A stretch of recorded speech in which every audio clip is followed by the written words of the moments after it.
今日想同大家分享嘅主題就係，大家有冇試過喺返工期間搞到要報警呢？我最近都有試過，係講緊最近半年裏面都已經試過3次咁多啦。當中可能涉及一啲交通意外啦、乘客事件或者喺快速公路上面壞車等等嘅因素。咁喺開始之前，我就介紹一下我自己先啦，因為我知道有一啲朋友咧未睇過我條頻道嘅。我就係小紅，喺城巴裏面做全職車長嘅，平時主要駕駛嘅路線咧就係63啦，來往北角碼頭同埋赤柱市場。咁如果大家咧對於一啲巴士嘅題材有興趣咧，就請你記得要訂閱我嘅頻道啦。好啦，唔講咁多，而家就帶大家入正題啦。話說呢件事就發生喺2025年嘅5月19號星期一下晝大約3點55分左右啦。當時我就喺赤柱村嘅巴士總站，準備開出呢個63號線，前往北角碼頭方向。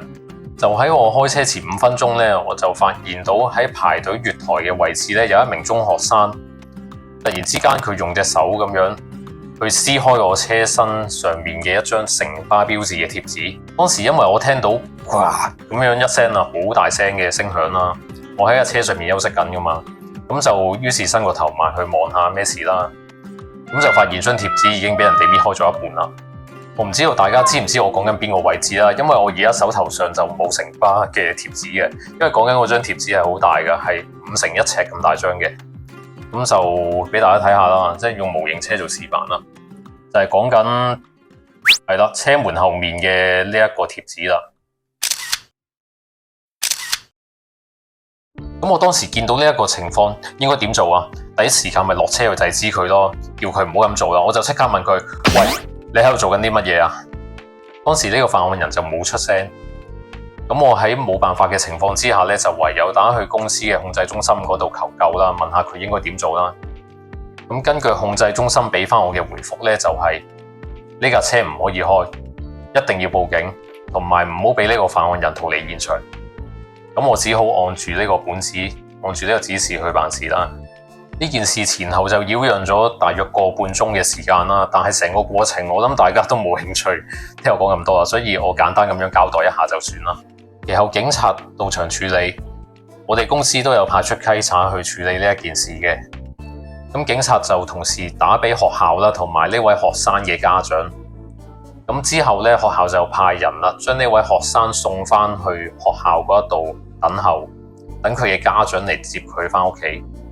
發生咗呢一件事，應唔應該報警呢？其實當時喺現場都聽到有正反兩面嘅意見嘅，梗係要報警啦，俾個小朋友知道做呢一件事係錯噶嘛，要佢為自己嘅行為負上責任，梗係唔應該報警啦。張貼紙爛咗，好小事啫嘛，用手貼翻上去咪得咯。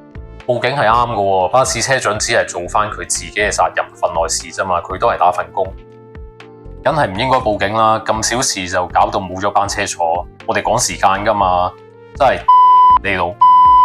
不如小紅又講下我自己點睇啦。小紅就想俾呢一位同學咧一個忠告嘅，就係唔好再有下一次啦。因為你得15歲，你未夠18歲咧，所以冇俾人拉係你好彩咋。如果你已經夠18歲咧，警察係真係有權拉你翻去坐監嘅。其次係你所做嘅行為已經觸犯法例，因為根據香港法例第200章刑事罪行條例第60條，摧毀或損壞財產，任何人冇合法辯解而摧毀或損壞屬於他人的財產，意圖摧毀或損壞該財產或罔顧該財產是否會被摧毀或損壞，即屬犯罪。詳情我就唔講咁多啦，因為我唔係法官，唔係律師，亦都唔係警察。大家有興趣咧，就可以上呢一個電子版嘅香港法例嗰度睇清楚啦。同埋咧，我想同同學仔講啦，你唔好以為呢一件事好小事啊，其實你係連累緊你嘅屋企人啊，你爸爸要賠錢俾公司啊，你爸爸返工賺錢咁樣供你讀書啊，已經好辛苦噶啦。你唔好以為淨係賠咗張貼紙咁就算數啊，因為你搞到呢一班車開唔到咧，生意上嘅損失啦，同埋嗰架車係需要翻廠咁樣留廠幾個鐘，唔可以出街做生意啊，都係成本嚟噶。同埋仲要用人手去將嗰張貼紙貼翻上去咧，又要印刷咧。如果因為呢一個損人不利嘅行為，可能連累到你留案底啊，影響到你日後升學甚至揾工，真係唔值得咯。點解呢位中學生會有呢個犯案動機呢？當時警察叔叔盤問佢嘅情況之下，佢就講咗出嚟啦。因為我中意新巴，我唔中意城巴，所以我就想搣走城巴嗰張貼紙，就可以見翻新巴嘅標誌啦。小紅就想同你講啦，其實你中意新巴咧就唔需要做啲咁嘅行為嘅，可以有好多方法噶嘛。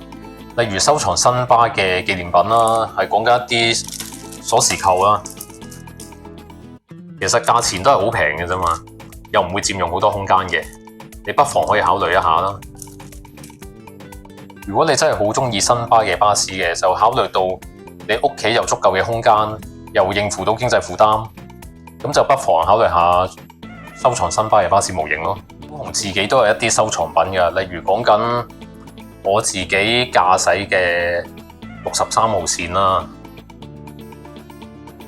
又例如城巴都有私人保留嘅富豪超級奧林比安，又或者丹尼士3叉戟啦，都係一啲唔錯嘅選擇嚟嘅。仲有可以多啲留意一下網上嘅資訊啦。例如喺2023年6月至7月咧，中環夏至裏面就有展出一啲新巴嘅退役巴士啦。咁如果呢一啲退役巴士咧，下次喺公開場合嗰度展出咧，你就記得要去啦。好啦，希望公司都會聽到啦。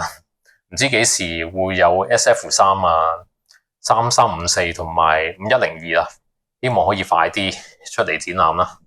唔知道大家對於呢件事有啲咩睇法呢？歡迎你哋喺下低嗰度留言，話俾小紅知，講低你哋嘅意見。當然唔好唔記得嘅就係訂閱、留言、讚好、分享。仲有提大家，千祈唔好以身試法啊！